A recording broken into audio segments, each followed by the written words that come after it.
Chapter 80, Advancement and Elements. You are listening at novelfull.audio. The nomads' camps are just tents they can pack up in a flash. When it's time to move, they fold up the heavy canvas and use strong horses to haul their wagons to a new spot. The clan leaders are after rare beasts deep in the wilds, the kind that can command other creatures. The makeshift camps slowly advanced as they did, each step takes them deeper into the wilderness, and it takes a lot of people to clear the way. Even with heavy casualties, hunting these monsters provides enough food for all the tribes to survive the winter. And some lucky folks even manage to forge blood contracts with the beasts. In a twisted way, those who die hunting ease the food shortage for the tribe. The danger here is many times, maybe dozens of times, greater than anywhere else. To keep leaders from wandering too far, each training ground has a boundary line based on everyone's range of movement. If you blew it up to army size, you wouldn't see the individual martial arts style competitions. After some discussion, the three major tribes decided to have these mercenaries clear a path for the main group, paying them bounties based on their success. The nomadic army would follow behind, moving forward as they advanced. By joining the clan camp, they could safely take out these monsters. And the wolf cavalry watching from a distance would prevent friendly fire incidents, but those wolf cavalry won't risk their lives to save you if you get seriously hurt. They'll just mop up the remaining monsters. A leader's death isn't a loss to them, and the leaders are free to break away from the main force to hunt other monsters on foot. Just don't stray too far, or you're on your own, the clan leaders proposed unanimously. If they do exceptionally well, the clan shamans would perform a blood contract ceremony, bonding them with monsters. That lit a fire under the leaders. Who wouldn't want their own monster? Special mounts, anyone? He carried the yogurt cake into the tent the clan leader had assigned them, set it down, and sighed as he watched his sister feeding a deer calf inside. Joining the clan camp meant they generously provided each leader with a tent, so they didn't have to sleep in the open. They also got plenty of food. Thanks to this plan, they pushed forward dozens of kilometers in a single day. Once one group finished its turn fighting, the waiting leaders rotated in, keeping them constantly moving ahead. "Brother, what did they say?" "It's our turn to sweep up." The girl stroked the four remaining young deer, which gently nudged her hand. That's why she didn't desperately try to catch up with Ji Lin. The other reason was that she wasn't interested in thermal weapons. Those weapons that span the ages have lingering fears, and they may not be able to defeat them if they catch up. Even though the troops led by multiple leaders seemed large on an individual level, they were far fewer than the number a single leader could directly command. Their combat effectiveness was nowhere near as good as those directly under one leader. So, no one else will judge these troops. Twice the bosses, half the efficiency. She just wanted to see if there were any friendly monster infantry she could talk to. She got lucky. When she saw those deer, they didn't run from her. The four young deer now recognized her as in a panic. The system recognized that she had obtained these four young deer, 3 females and 1 male. As long as they made it back to the territory alive, they could raise them as pets. After breeding, they could provide the territory with a rare army called deer cavalry. It's just a shame about those deer. That guy killed them. The girl was fuming. If she'd had 2 more days, she could have tamed a deer to ride. A gift of a man and a horse is a blessing. Her brother glanced at his sister, said something old-fashioned, and sat cross-legged on the ground. He unfurled a scroll in front of him. 64 earth elementals with oval bodies and short arms appeared, small, glowing shadows, elements, spells. The elemental legion can draw weak elemental energy straight from the air, but it's incredibly inefficient. When the elemental concentration in the area is too low, they need elemental crystals just to keep moving. Elemental leaders reproduce differently, through a kind of asexual budding. When an elemental gets big enough, a young elemental with a fragile core pops out. The new elemental stays attached to the original one for a while until it grows into a weak elemental life that can act on its own and then leaves its mother. He chose the earth elemental for himself. These elemental monster infantry, born from the earth, can help with construction and are excellent porters. With up to 10 armor points and unique characteristics, they're virtually invincible in battle. the free energy in the air here is enough for the earth elementals to slowly accumulate energy in their bodies as they move. And this is the book he got from the task, to help him manage elemental life. He didn't complete it perfectly, but he got this item. Through this book, he can directly command these bulky earth elementals, controlling them directly. If you want an analogy, it's like being around the ocean. The maximum is 64, 2 full teams. The total number he brought into the dungeon, his sister's elven bow and the sturdy earth elementals worked together perfectly, making them a force to be reckoned with. That's the key to their stability so far. Thanks to their size and the way they combine military and civilian roles, they're doing pretty well. They've already gathered plenty of resources. Now they just need to survive the rest of the time and bring everything back to their territory.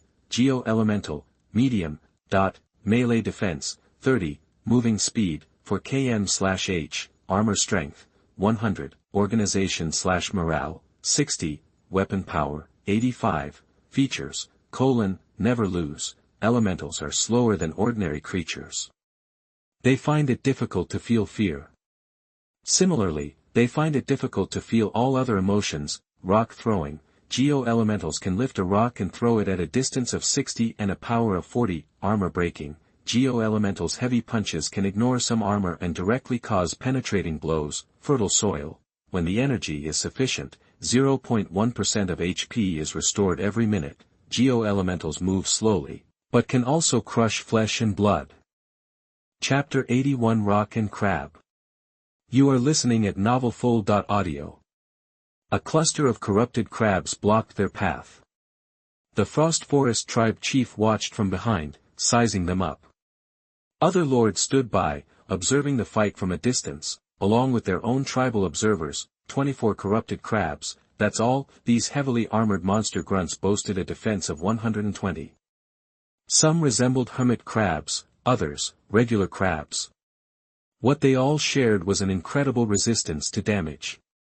Unrestrained by spears and lances, their claws could easily take out an ordinary soldier, a bane against the undead. Without armor-piercing weapons, these corrupted crabs were tough to deal with. Their own troops had penetrating armor-piercing capabilities, and the corrupted crabs' claws and collisions had the same effect, a straight-up brawl. Su Yen needed to deploy his forces strategically.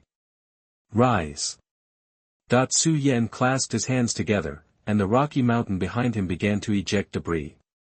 The dormant earth elementals sensed their lord's summons, their heads appearing on bodies seemingly shaped like square buns with short, thick limbs attached. Like Lin's steam spiders, the elemental army would go into deep sleep to conserve energy when not fighting or marching, lacking fingers or joints. Each rock elemental resembled a round steamed bun with 4 stubby, flat noodles for limbs, but they were durable. 6 medium-sized rock elementals, relying on their thick rock shells with 100 points of armor, advanced. Everyone watched in surprise as the rock elementals moved slowly past Su Yen, forming a solid military formation under his command, blocking the way. His sister was watching from behind. Most of the elf archers she commanded couldn't even scratch the corrupted magic crab's shells. Although the specially trained spark archers dealt magic damage, it wasn't a guaranteed win. Most magic damage still exhibited some physical properties. Heat, motion, electricity, toxins, armor could still mitigate the damage, relying on its structural strength to absorb some of the impact. He needed assistance to defeat these corrupted magic crabs. Each lord's performance also dictated their standing in the eyes of the clan leaders. The cleaner the victory, the closer the lord would get. Take over, shape. The rock elemental's energy rapidly depleted as Su Yen reshaped their arms into thick, long, and sharp cones, an evolution designed to shatter the corrupted magic crab's joints. Only by breaking the joints of these arthropods could you wound them effectively. Su Yen seized control of the rock elementals. Their current processing power made it difficult to change their bodies during battle. This time, Su Yen took charge, directing the necessary structural modifications. Then, charge, the rock elementals lumbered forward, approaching the disinterested corrupted crabs. These undead creatures had no desire for stones and were not alive, but this meant that they could not avoid this battle. Boom, boom. The steady earth-shaking vibrations disturbed a corrupted crab. It peered out with its cloudy eyes, opened its 4 rotten petals, and sent a warning to these speedsters disrupting its slumber. Elemental creatures would have feared it, but its fear was meaningless to the elemental life with only minimal thinking. Seeing the giant rocks continuing to approach, the corrupted magic crab stood from the swamp, its 4 thick legs supporting its weight, striking a fighting stance. The rock elementals traded speed for incredible defense and strength, each heavy blow from the rock elementals slammed into the corrupted magic crab's hard shell. The chitin carapace, caked with mud, shook slightly under such force. It was losing its mind and was being controlled to move. For enemies who dared to attack them, the corrupted magic crab would use its pincers to completely kill them. The solid giant pincers only needed to grab them and cut them in half. Large pieces of stone broke off from the rock elemental's body and fell to the ground, followed by another powerful punch to its carapace. There was no finesse, only pure, raw power. 3 rock elementals surged forward, attempting to restrain the corrupted magic crab, pounding its shell to disrupt its balance and inflict damage. The adaptable rock elementals had found their ideal opponents, able to deliver the most direct power to these giant crabs. 1 punch, 2 punches, 3 punches. The corrupted magic crab's limbs were severed, thick, foul-smelling liquid gushing out and splattering the ground. The corrupted magic crab wailed, its remaining consciousness driving it to flee from the rock elementals, but the spikes created by the rock elementals were far from useless. They plunged directly into the corrupted magic crab's body through the severed limbs, disrupting its internal structure. After 2 or 3 repetitions, the corrupted magic crab with a thick shell would lose its ability to move. After losing its ability to move, these big crabs can be declared dead. Another common method was even simpler. The rock elementals just picked up rocks, and smashed them with everything they had, until their sheer weight crushed everything in their path. Repeated heavy blows created cracks in the chitinous carapace, 1, 2, until it was completely shattered. The corrupted magic crab also inflicted visible damage on the rock elementals, each blow chipping away chunks of rock, and their giant claws clamped down on their arms. The rock elementals simply used their bodies as weapons to attack these monsters. As long as their core wasn't damaged, they weren't truly injured. Strength against strength, the side with more numbers and greater power would naturally prevail. Squeak-donged that the last corrupted magic crab's carapace was crushed by a rock elemental, black juice spraying everywhere, its claws dropping uselessly to the ground. This extremely violent cleanup finally came to an end. The other lords were taken aback by this brutal fighting style. Only these monster grunts dared to charge in and fight the corrupted devil crabs so ferociously. The Frost Forest clan chief was impressed with Su Yen. He liked this violent and direct display. Su Yen precisely controlled each severely damaged rock elemental, ensuring that there were almost no casualties in the battle. Chapter 82 Tracking. You are listening at novelfull.audio. The mud's still soft. They should have just moved on. These nomads didn't even try to cover their tracks. You can spot flattened grass from a ways off, a telltale circle pressed into the ground where they camped. The broken grass is already starting to yellow. It won't be a month before it grows back. That was their camp, or, more accurately, their old camp. Ji Lin had seen campsites like this before.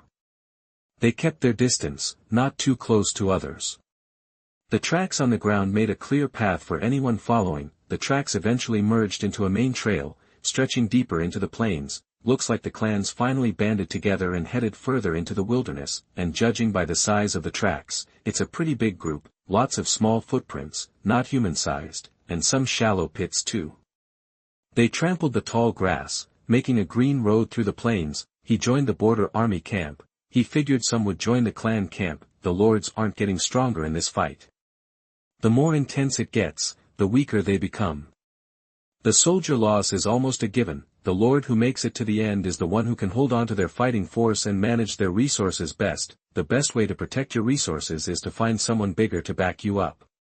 Joining a side means even if things go south, you've got a fallback. Even if you lose something, it won't be everything. The lords at his level right now are mostly from races with naturally strong individuals. Ji Lin missed having a horse. He tried riding the steam spider, but 5 minutes was all he could take before it shook him to pieces. No shock absorption at all. He dialed down the power, dropping the speed from 20 miles per hour to a little over 6 miles per hour. Now it felt like he was on something halfway stable. Okay, it's only a fraction of the speed, but at least he had wheels, running on low power. It didn't have that terrifying roar like it did when it was cranked up, which made it a little less nerve-wracking. He couldn't use regular infantry for long-range scouting, they were too slow and bulky. He wasn't sure he could outrun anyone with 100 guys. Instead, he sent out the hunting spiders to scout ahead, fanning them out in an arc while he followed on the steam spider. They were like his hounds, these little guys used to number 200, now he was down to 180. They're fragile, but they're all that stands between him and death. A single attack from enemy infantry could wipe out a hunting spider easy. Tactical advantages are great to have before a fight. But once you're in a brawl, even with the hunting spider's high dodge rate, casualties are unavoidable. His luck was terrible. He cleared 6 camps and got back 3% of the territory's building resources, but still no cultivation blueprints. After the supply drop on the 2nd, he could send his results back to the territory and get some supplies of his own. The soldiers who die are gone for good. They go back to the stasis zone. Without special buildings, the only way to get more soldiers is from the territory's reserves. He rode alongside the scout captain, who was charting the course while he trailed behind on the steam spider. Even though they were working together, the captain was still wary of him, an outsider. It was understandable. This map was going to be crucial for the upcoming 10,000-man expedition. Until they had scouts fully mapping the area, this basic, hand-drawn terrain would dictate their core strategy. Mistake could cost thousands of lives. Lin scouted the terrain, noting the location of each stake. They were spaced close together. He was building a virtual image in his mind. A camp this big should leave something behind. His attention was caught by a brown sheepskin scroll. We sincerely invite you to join our hunt. Those who contribute greatly will be rewarded with 1,000 lambs. The system popped up a message. You have triggered the quest, King's Court Dispute, not selected, ... Temporarily join the camp with this scroll, Frost Forest Clan, ... Because you have joined the Border Army camp, you cannot join the clan camp. Lin shook his head, put away the scroll, and walked to the top of the valley. He handed the scroll to the scout captain who was sketching a map on the hillside. The captain examined the symbol. The mark of the Frost Forest Clan. This means it's been approved by their leader. Don't worry about how these lords can talk to nomads, read their writing, and also understand the border troops' communications. The system takes care of the translations. Should we keep going? Lin asked. No. Any further and we'll run into the Royal Court Scout Cavalry. The scout captain shook his head, indicating he had enough information. He gazed at the gorge at the end of the road, a gate carved by immense power. The mountain range was split in two. That passage led deeper into the wilderness. That was the end of the road, a real natural wonder. Thanks for the loan of this wonderful machine. I'll go give this map to the general. The scout captain took Su Shan and some spare parts with him. The steam spider was prone to breakdowns on long trips, and the captain couldn't fix it himself. He asked Su Shan to come along, too. If the steam spider broke down, Su Shan could fix it. The remaining 8 scouts stayed in the temporary camp to rest. Lin was in charge of food, recovery, and first aid. The border army would pay him extra for taking care of them. Lin sat at the highest point of the valley, bored, counting the stars. No sign of Venus in the west tonight, but he saw something else. A dragon, falling from the sky. Its red wings flapped, but it plummeted into the mud. The young dragon's still developing body hinted at the majesty to come. Its bright yellow eyes showed curiosity about humans. As the young red dragon landed, a figure jumped off its back. Chapter 83 Eyes in the Sky. You are listening at novelfull.audio. A red dragon with bright scales and claws stared at him with curious eyes. He really didn't want to be on the receiving end of that stare. Red dragons breathed fire, and in this day and age, anything that could spew flames was seriously dangerous. Sure, there were salamanders you could train to launch fireballs, turning them into miniature artillery, but a dragon's fiery breath? That was like an instant infantry killer. Those scorching jets of heat were way more destructive than anything his steam spiders could dish out. Ji Lin stood up, brushed the dust off his clothes, and focused on the approaching figure, a woman. She wore a white burqa that fluttered in the breeze created by the dragon's wings, partially revealing a delicate face framed by a hooded hairstyle. "Excuse me," she said.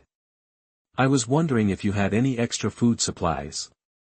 Since she wasn't acting aggressive and even landed a safe distance away, it seemed worth trying to talk. Supplies were a universal problem for lords, even the big three clans. They'd come prepared, hauling a ton of resources into the wilderness, but the lords had cut off their supply lines, making resupply from the outside nearly impossible. They were pushing inward and hunting edible monsters, which helped, but their reserves were dwindling fast. Hunting alone wasn't going to feed an army of almost 40,000 people. The clans that had managed to pause their advances were discussing pulling back their trusted wolf riders to secure their supply routes. They were finally understanding the scale of the mercenary problem. They were thinking of sending 400 wolf riders to crush the mercenaries who were intercepting their supplies instead of surrendering. As for promises of gold and silver, they weren't carrying huge amounts of treasure around while on the hunt. They'd just pick a few top-performing lords and give them some cash as an incentive. "Unfortunately," Ji Lin said, "we only have enough food for one more supply cycle, and our resource stocks are pretty low." He paused. "I didn't see a dragon following me." "Are you?" "I followed your tracks," she replied softly. "I didn't want to get too close and make you retreat back to your camp. The trails left by steam spiders are pretty obvious from up high." "I see." Luckily, he'd only used a steam spider once during the surprise attack, and since then, he'd kept them hidden in the camp. Otherwise, this valley wouldn't have been so easy to sneak into. Dragons that could fly, there was no easy answer for dealing with them. The musketeers' range was 200 meters, but gravity took a toll. Hitting something 180 meters up was considered a win. "Maybe I could trade information for food?" she suggested, tilting her head. Her gaze drifted towards the red dragon nearby. "Wouldn't you want to know the locations of the other lords?" That she'd clearly noticed the steam spiders lined up in the camp. Those war machines looked more like decorations you'd put next to a building, and the giant spiders wrestling near the cooking pots. It was more like a game than a fight, and the soldiers would gather around, watching the two hunting spiders duke it out. That's what the soldiers did when they weren't drilling or training. This place was shaping up to be a temporary small camp. Given time, it might even grow into a settlement. "I'm interested," Ji Lin said. Aerial reconnaissance was why dragon lords were so powerful early on. They gathered information much faster than lords without flying units. Anyone without wings probably cursed every time they saw a dragon in the sky. They could fly higher than 500 meters, and the maximum altitude was only limited by the equipment on their backs. They weren't at the point where the air was too thin to fly. Nobody wanted to fight them except other flying units. Ji Lin smiled and asked, "But even if you brought more dragons, I couldn't afford to feed them all." He wasn't as worried about food as he was about the Dragon Lord's combat effectiveness. "Since the exchange is based on the battle-loss ratio, then having a dragon is the safest choice for me," she said. She didn't have much of a choice. The dragon wouldn't eat the local monsters, and the easy-to-kill, edible ones were gone. The remaining creatures were too tough even for dragons. She tried taking the red dragon hunting in the forest, but almost got knocked out by a shot stone. The trees weren't exactly flyer-friendly. As for raiding other camps, she couldn't win. As soon as she landed, they'd pelt her with projectiles. A heavy crossbow bolt to an unarmored area could penetrate her flesh. That's when she followed the steam spider tracks and stumbled upon this hidden camp. Steam spiders were extremely distinctive. She'd definitely remember seeing them, but they'd been hiding for over 20 days. As a flying unit, the clans couldn't find her even if they wanted to hire her. While the lords were slugging it out on the ground, she was soaring in the sky, seemingly out of the game. It was safe. "I don't want to fight," she said, straightforward. He didn't believe it, but with a dragon on his side, Ji Lin could hold his own. According to the scout captain's report, reinforcements would arrive in 2 days, and it would take 4 more days to bring the expedition team. They would set up base and prepare for battle. To fight the other lords, he needed help. Since the goal had shifted, simply staying put for 90 days wasn't enough. I have a better idea, Ji Lin said, sending her the information about the border army camp. Ji Lin shared the border army camp with you. Since you don't have a camp, you can apply to join the border army camp. This application will be approved by the highest commander of the local control area. From the moment the scout left, the camp quietly added a suffix. Border army outpost. He was the highest commander here until reinforcements arrived. Before the main forces came, he could collect anything he wanted without needing permission. Information was king. Now he had a chance to make a real difference. To control the battlefield, he needed an eye in the sky, so he added one more sentence: free food. The girl clicked OK without hesitation. Chapter 84 Changes. You are listening at novelfull.audio. Time marches on, and the mission log updates. Ji Lin timed it perfectly. The scout captain had just arrived at the barracks. Objective: delay the royal court's main force, hold them off for at least 60 days. Our main expeditionary force is already deep in the grasslands, with reinforcements and supplies en route. Royal court advance, 11%. Time held, 1 out of 60 days. Bonus, join this campaign. Resources will be deducted upon defeat, but you'll get a payout for success. Money talks. We can afford it. Note, as wartime commander, you can adjust this information as needed. Ji Lin stared at the refreshed panel, a strange feeling bubbling inside him. The mission wasn't about annihilation, but delaying the enemy for 60 days. The update replaced the original intel. Reaching the objective would trigger an immediate update. The whole point of this feint was to slow the royal court's return, giving the border expeditionary force time to sweep through their weakened tribes. The frontier army couldn't possibly track the Khan's succession struggle. Venturing deep into the grasslands was too risky. Leaving fortified positions to fight the royal court's monster cavalry would be suicide. Now, Ji Lin knew where they were getting their information on the Khan's conflict. He tapped the stone beside him. So, the scout's real job was to confirm the location of the royal court's main force. The captain probably thought it was just pre-battle recon. Even if captured, the royal court would get false information, bracing for an attack from behind. But the border army never intended to fight the royal court in this remote area. The scout's intel was a smokescreen: feint east, attack west, a deadly strike aimed right at the royal court's jugular. Calculated. So, these mercenaries were cannon fodder, meant to hold off numerically superior forces. The general who cooked this up was bold. He had the confidence to wipe out the royal court. Fewer troops for guerrilla warfare, more mobile than nomads. They could slow their advance by fighting covertly, making them realize their homes were vulnerable. The reward for joining would draw in lords, but just how many lords were out there? What Ji Lin also knew was that giant wolf cavalry with shamans had left the camp, hunting down lords still wandering this wilderness. Response to those reckless attacks on supply lines. Ji, need anything else? A hooded girl in a burqa, who called herself Fong Ai, approached. Her white gold wizard robes were self-cleaning, she said, the occasional shimmer. Best to ignore it. Ji Lin shut down the interface and asked, map marked? He'd copied the scout captain's map and given it to Fong Ai to mark lord positions. With the red dragon's speed and flight, they needed to control the information on the entire plane, to react faster. Done. Approximate locations here. She'd circled spots on the map with charcoal, 41 circles. That's it. Even accounting for misses, that should be most of them, fewer than expected. He preferred real-life sand tables. Those based on terrain offered a more intuitive view of the battlefield, but he lacked recon to make one. Now that he had a dragon, it was back on the table, but the dragon ate like a horse, half a deer a day, and he only hunted 36. First task: pull the remaining lords into his campaign and issue orders. He wasn't used to coordinated combat. Working alone was easier, much easier. Li Yan, atop the ancient tree of knowledge, looked at the sky, chewing a fruit. The tree people's resource needs had benefits.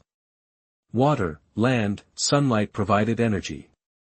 Excess energy made fruit. He could still farm the dungeon, 90-day planting, 90-day harvest, then bring it back to the territory. Win. The first 10 days yielded something. Horsemen foolishly took the path, falling into traps. Supplies equaled 3 months' worth of gold production. After all, the tree people moved slowly. The magic items they made were enough for themselves, so how could they sell them? Later, everyone knew the path was dangerous, and it was abandoned. At least he could spend the dungeon safely, regardless of the fighting elsewhere. He never attacked lords who approached, unless they got too close. The red dragon flew close. He feared fire, it would burn the forest to ashes. So, he had his hero unit fire a warning shot, "Stay away, don't approach the forest, and no fire here." He saw the red dragon approaching again. Just as it got close, it climbed, entering the tree's blind spot. A parchment scroll fell from the sky. Chapter 85 Giant Wolf Cavalry. You are listening at novelfull.audio. Kill. The giant wolf cavalry slammed into the disorganized goblin ranks with unstoppable force, scattering them instantly. The goblins' prized catapults in the rear were rendered useless against the charging beasts. Before the goblins could even prep their shots, the cavalry was on them. Each dark giant wolf carried one or two riders who wielded long spears.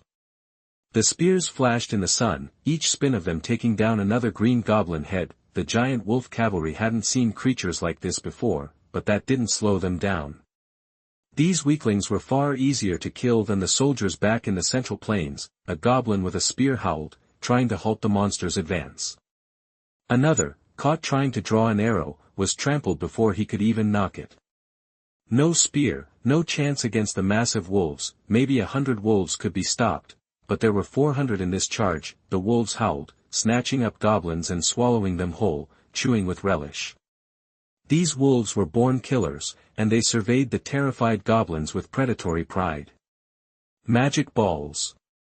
Seeing his force disintegrate, the goblin leader frantically called for his mage unit. Goblin mages whose best trick was pathetic magic ball spells, less effective than a crossbow. Before the goblin mages could even cast their spells, the giant wolf cavalry were on them, long spears cleaving heads and thin bodies. The mages barely completed the simplest incantations. The summoned balls of magic barely singed the wolves' fur, and the enraged wolves retaliated, swatting down nearby spear-wielding goblins. The goblin formation collapsed under the charge of the cone-shaped onslaught. Then came the real slaughter. Die. The cavalry tossed severed corpses into the center of another goblin cluster, spreading terror and continuing the carnage. A brutal massacre. These unarmored, physically and mentally fragile goblins were a giant wolf's favorite snack. A casual swipe could take out a handful, but there were so many of them, it was getting annoying. No matter, they'd kill them all soon enough. A wolf rider pulled the reins, guiding his mount out of the fray and toward the goblin trebuchets at the center of the line, his blade a whirlwind of death. Those 10 trebuchets were still a threat. Each stone hurled from them carried deadly force, a serious hazard to both wolf and rider. As the wolf riders targeted the trebuchets, they were smashed to splinters before they could even launch a shot. The riders saw the supplies stacked in the center, recognizing their clan's mark on the stolen goods. Wuaea. A larger-than-average goblin charged at the captain of the wolf riders, swinging wildly. The captain casually prepared to take him out with one swing, but the goblin pulled an iron sword from somewhere, and managed to parry the blow. He actually put up a fight. The rider grinned, amused. This was getting interesting. He tugged the reins, and the giant wolf reared up. The spear flashed, a deadly arc of steel, cut. The goblin's sword was cleaved in two, and he followed it moments later. A successful day. The recovered supplies would keep the royal court fed for days. Even the goblins' corpses. The wolves were a little picky, but they'd eat them. Those giant wolves ate a lot. Each one consumed enough for 4 humans. With the area cleared, the order to retreat was given. They only hunted 1 warband a day. There was a reason for that. Their skill kept the giant wolf cavalry from suffering any major losses, but injuries were inevitable. Those goblin weapons could still scratch their wolves, and even small wounds added up. Continuous combat would lead to heavy casualties. Each giant wolf rider was a precious asset to the Frost Forest clan, not to be compared with cheap light cavalry archers. The chieftain wouldn't bat an eye at losing 10 light cavalry, but the loss of even 1 wolf rider would break his heart. Besides, their main job was to protect the supply lines, not to wear themselves out with constant fighting. The captain of the Wolf Rider Brigade looked up. A red dragon's shadow flickered at the edge of his vision, then vanished. Dragons. He'd heard that the dragons in the distant lands were walking disasters, harbingers of doom. the captain dismissed the thought and gazed at the sky. Would the new Khan allow them to venture to those distant lands? The mercenaries had told stories of countries in the west, a golden world reachable by crossing frozen wastes. He hadn't seen it yet, a world without endless walls and soldiers on constant alert. Great Khan, he whispered. The wind rustled the grass around him. Giant wolf cavalry. Melee defense, 40, movement speed, 22 mph, armor strength, 50, organization/morale, 75, weapon power, 70, features, intimidate the enemy, swift as the wind, frenzy, in melee combat, all stats increase by 10%. Some warriors are driven by the bloodlust, displaying strength and ferocity in the carnage. Woodland ambushers, improved stealth in forests, no terrain penalties. Giant wolves are at home in the woods and know how to move unseen. Thick fur, 10% physical damage resistance. The glossy fur provides surprising protection against physical attacks. Anti-infantry, this unit inflicts massive damage against targets larger than horses. They can't crush the enemy, but they will tear them apart in a gruesome display. The humans who forge blood pacts with giant wolves unleash waves of bloody mayhem on the battlefield. Chapter 86 Countermeasures. You are listening at novelfull.audio. See any more wolf cavalry hunting other lords. Ji Lin nodded, vividly describing the scene. This was a first for the group. Ji Lin had noticed that these wolf cavalry only patrolled the entrance to the plain, their movements clearly indicating they were maintaining the supply line. Got it. Ji Lin said, studying the map he'd drawn in the dirt. A new plan was taking shape.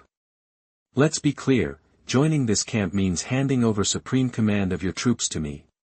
I'll issue the orders. I'm not exactly democratic. You can ask for anything you need. He paused, adding, though I'll decide what gets approved.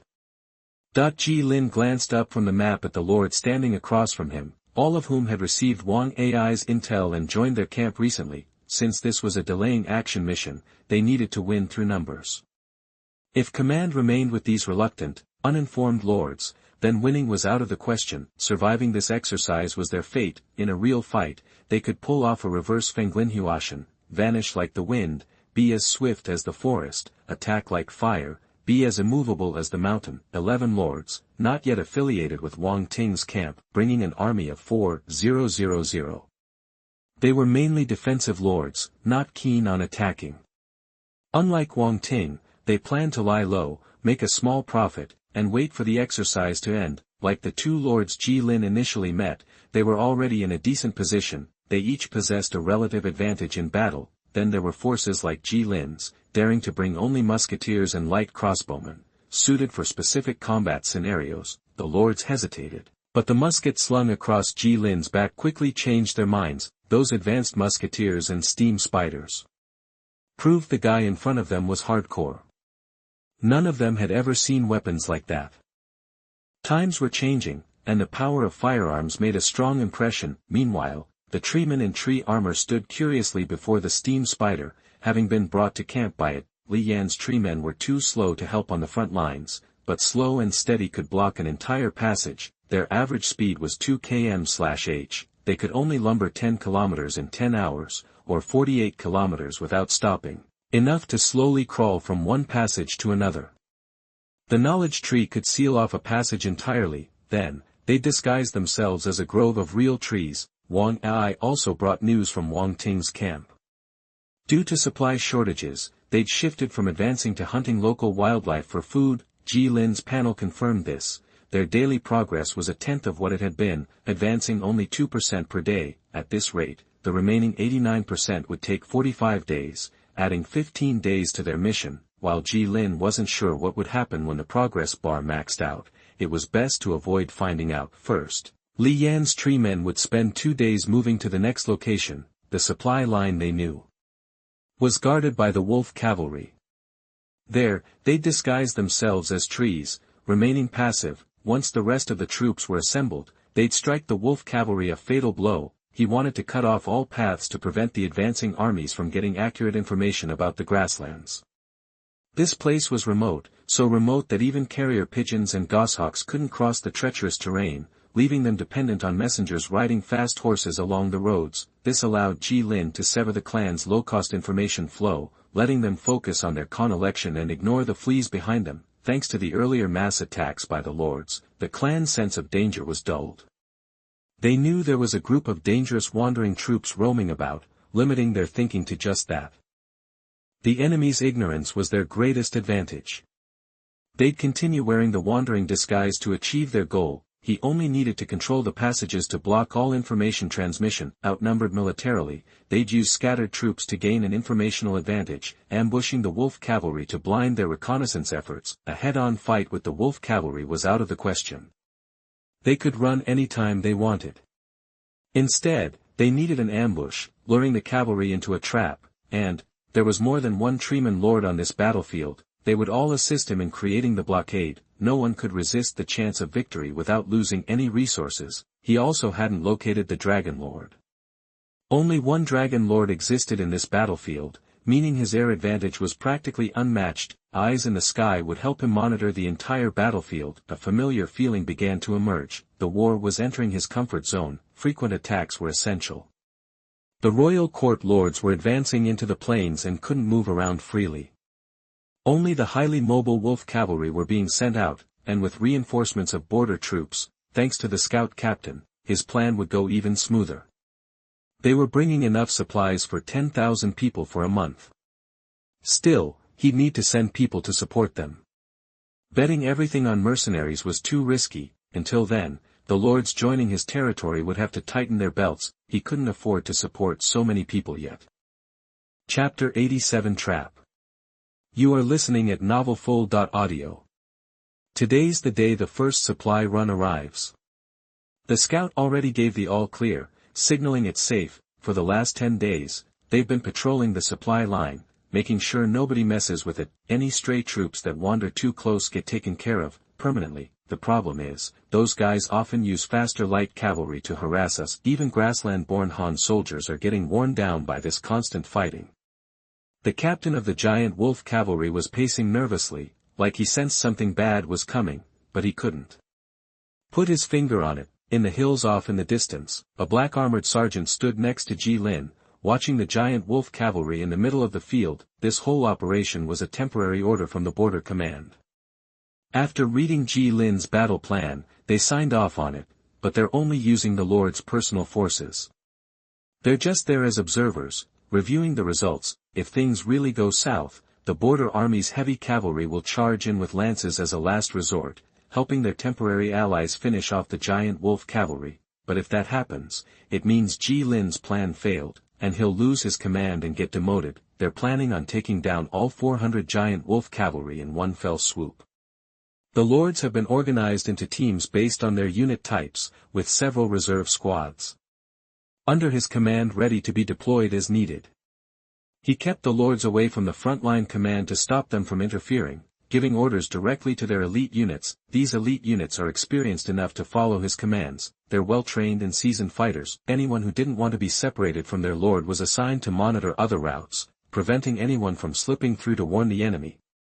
He figured he'd use this temporary command of the larger force to get some practice, because he wasn't likely to have this many troops to command again anytime soon. With this many troops, he finally had the resources to take these guys on. He has somewhere between 3,000 and 4,000 soldiers under his command. He replaced all the lightly armored units, making sure the front lines didn't break and cause a chain reaction of collapsing morale. A panicked army can easily shatter the formation of even well-equipped troops, causing a total rout. He wasn't going to let that happen. The bait's coming. His scouts in the air gave him the intel he needed, the supply team's location. After running the numbers, they figured out exactly when it would arrive. He watched the second-hand sweep around his stopwatch. With every tick, the giant wolf cavalry out in the field got one step closer to their doom. A 1,000-man team of spearmen and crossbowmen had been set up in an ambush overnight. Because the giant wolf cavalry always comes back to report, they didn't think it was worth guarding this area 24/7. And even if it was, the cavalrymen wouldn't be able to keep it up. Except for the 400 guarding the supply line, everyone else was hunting for food. Feeding a 40,000-strong army takes a mountain of supplies. An attack on the supply team would definitely draw the giant wolf cavalry to help. If they're really cold-blooded and don't come, Lin figures he can just grab the supplies. If they actually try to push deep into the forest, those nasty trees will teach them why cavalry doesn't belong in the woods. Giant wolf cavalry without room to maneuver are no better than regular monster cavalry in a close-quarters fight. If a cavalryman gets stopped, the wolf cavalry, stripped of their speed, will be slaughtered. Just because they're used to the forest doesn't mean they can go wherever they want in the treeman's territory. The second hand completed its rotation, a deafening battle cry echoed through the forest. The unsuspecting cavalry fell one by one under the spearman's thrusts. Lin's giant wolf cavalry was caught off guard, and panic began to spread. Lin picked a perfect spot, right where they would be forced to go if they wanted to protect the supply train. It was just big enough for all 400 wolf cavalry to enter, with a choke point to cut off their retreat. Don't panic. Charge. The passage wasn't exactly narrow, but it wasn't good for a cavalry charge. They had no room to maneuver, only a path forward, and no way to turn back. The captain of the wolf cavalry realized that the forest was thicker and darker than usual, blocking out the sun, but it was still more than enough to deal with these spearmen. He spurred on his giant wolf, parried the spears with his long sword, and thrust the blade into the spearmen's hearts. The giant wolf swatted with its claws, but the spears blocked it and pierced its flesh. They weren't enough to kill the giant wolf, but enough to enrage it, wanting to crush these puny men. Seeing the giant wolf cavalry charge fully into the kill zone, Lin breathed a sigh of relief. Those 1,000 spearmen, they were meant to die. Such a tactic was bound to cause heavy casualties for the bait group. The quicker the battle ends, the fewer losses they'll suffer. Tell the tree men to move in, and send all the crossbowmen to the battlefield. As the order was given, the wolf cavalry found it even harder to fight. They were horrified to see the trees around them being uprooted, crushing the trees blocking the path. Several wolf cavalry were crushed to death by the falling trees.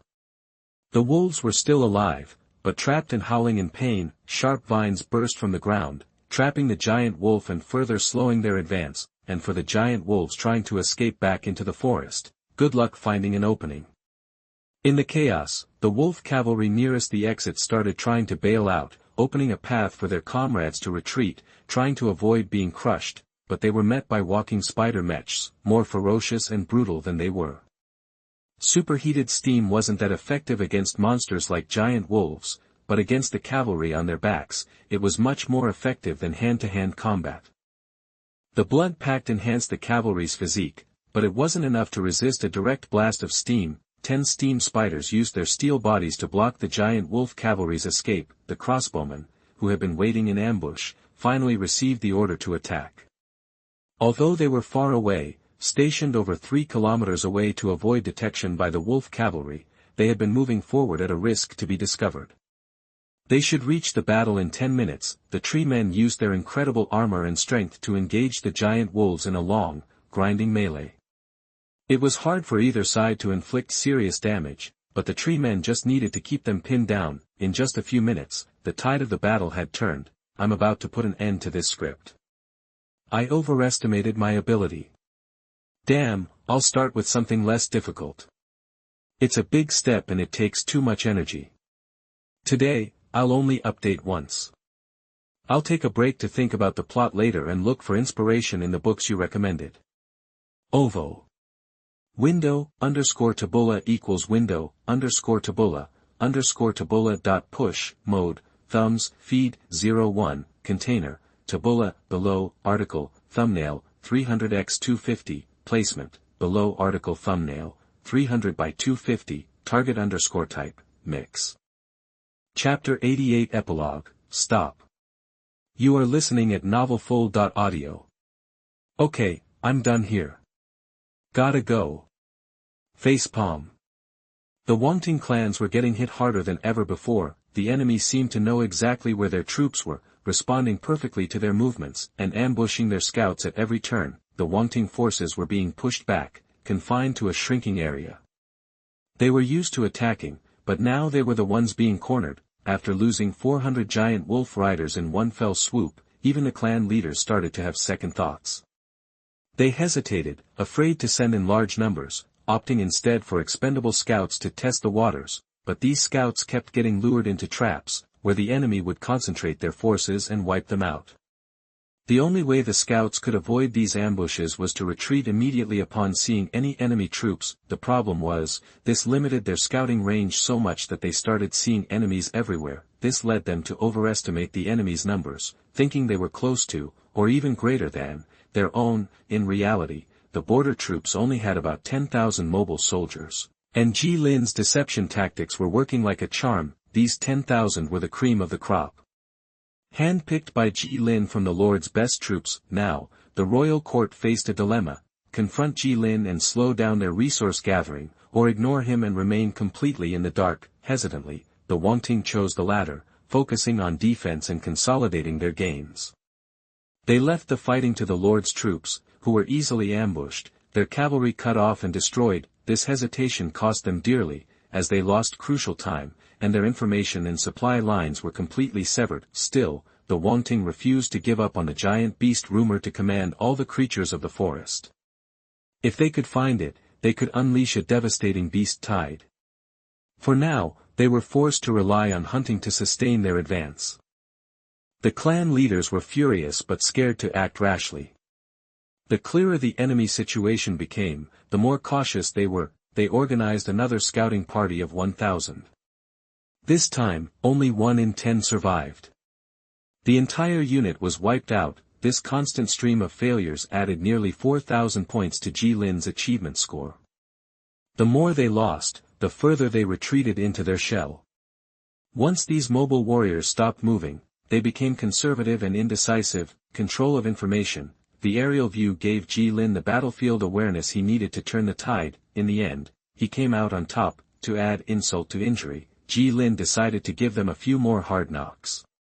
He had the Red Dragon grab a steam spider, rig it with crystal or explosives, and airdrop one a week on their most heavily fortified positions. These bomb trucks falling from the sky caused major panic among the medieval army. Time marched on. He successfully used this tactic to slow their advance without having to engage in a full-scale battle. As the 10-day deadline approached, they had only completed just over 60% of their objective. They had exceeded their target, which allowed them to take more time to clean up the problem. There were no camps left in the entire grassland. The royal court eventually discovered that their clan camps had been reduced to scorched earth after a long time. They wanted to launch a major plundering campaign, but they were too weak. Instead, they set off on an expedition west, hoping to find lands with more water and grazing. The divided royal court was now looking for its own way, but that's a story for another time. End. Settlement in progress. Jilin started checking his rewards from the trip. End of identity, temporary commander of the border army. All settlements have been calculated, compensation has been applied, and the acquisition limit has been reached. You get 50% of the resources used by the territory buildings. No special equipment this time, but a mountain of resources, literally, enough to form 4 mountains if you piled them all up, mostly stone and wood. Food was used up in daily life and production. With this many resources, he could breathe easy for a while. To put it simply, Jilin got 50% of his GDP back in 9 days. GDP, or gross domestic product, is the total value of all goods and services produced in a country or region within a specific period. These resources were fully invested in the construction of the territory. While this isn't a perfect analogy, it gives you a general idea. Because the territory's production is limited, these resources would be easily consumed. But enough to sustain his territory's production facilities at full speed for several months. It's a problem, but a good problem to have. Jilin planned to use these resources to improve the territory's environment first, making it more attractive to imports from other cities. Although the system provided supplies periodically, the cycle was too long and the income wasn't smooth. In order to stabilize this income, Jilin plans to absorb some imports from the city-state. Scientific research projects would be a money pit in the future. Each project was a bottomless pit. Jilin still needed to catch up on missed technologies, gradually guiding his territory towards becoming a thriving city. There were still many things he needed to do to build a stable, self-sustaining system, improve people's lives, and boost the economy. This was just the first step. but he was off to a pretty good start, and he could enjoy a period of rest during this slow transition. Lin wasn't in a hurry to advance. The battles of the colonial era were far more brutal than the relatively peaceful life he was living now. The endless wars stretched from land to sea, with warships pushing them from the earth to the ocean. Of course, the lords near the coast were quite different from those deep in the continent. This golden opportunity for development must be carefully managed. Return. He said to the light curtain. Received. Preparing to return to teleport. Chapter 89 Rest Time. You are listening at novelfull.audio.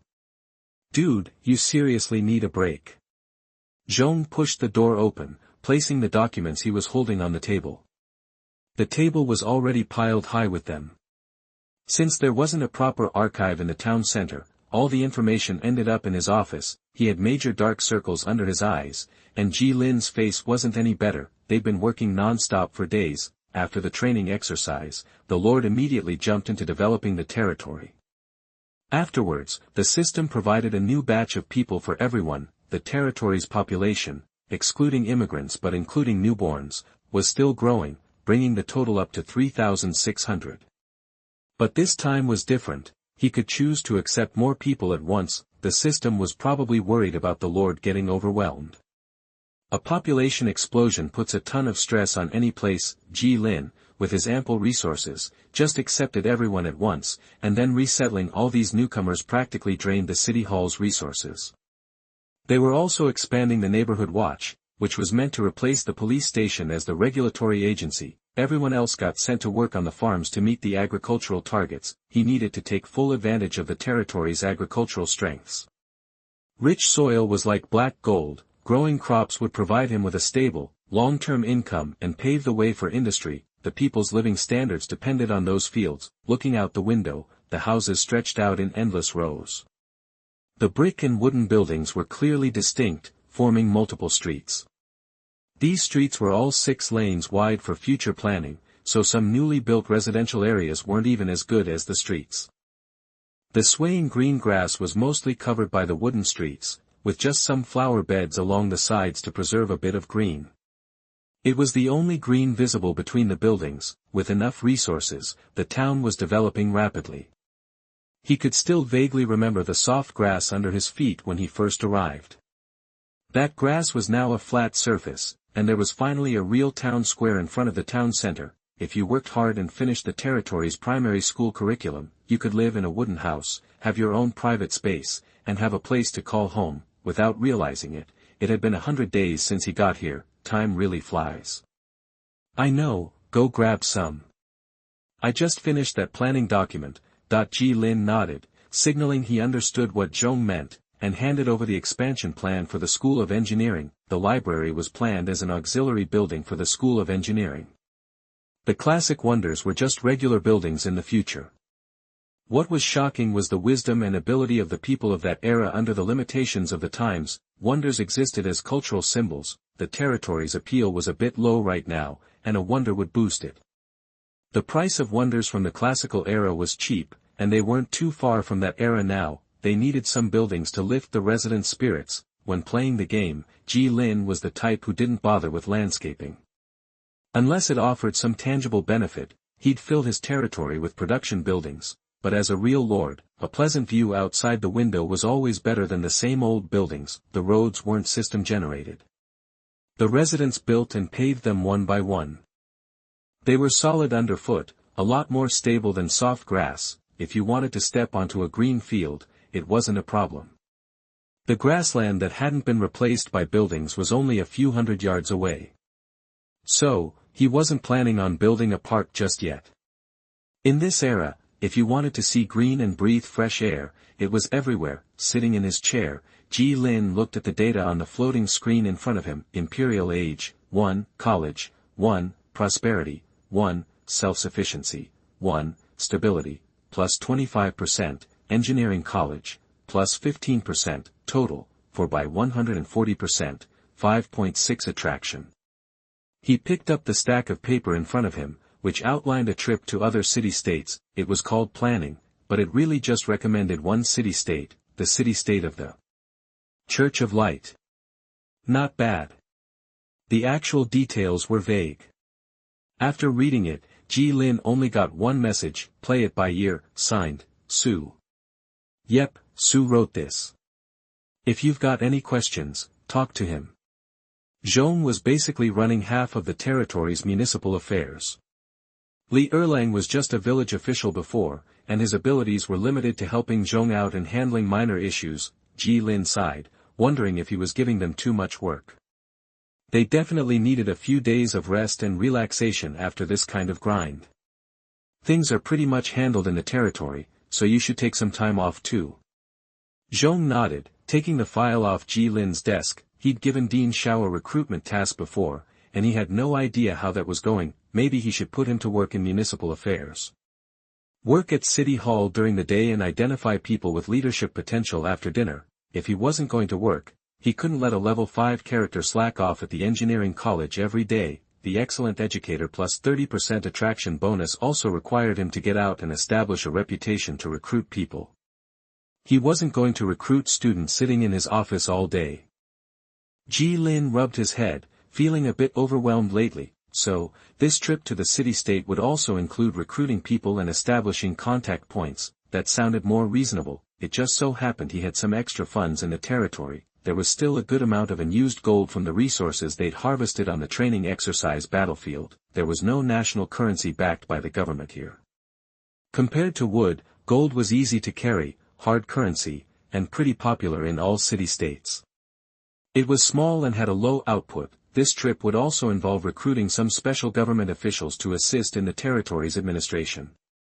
After all, they were a thriving and steadily developing emerging town with 3,600 people. They also needed to recruit craftsmen, carpenters, blacksmiths, and people of various other professions to bolster the workforce, plus fishermen. Fishermen could help him tap into an inexhaustible source of meat. The ocean, the territory's animal husbandry hadn't started yet, and hunting couldn't keep up with the citizens' meat demands. Fishing boats leaving port would bring back countless catches. If he got lucky, they might even catch some rare fish that would fetch a good price at the market. He should try to find 2 more churches to squeeze for resources.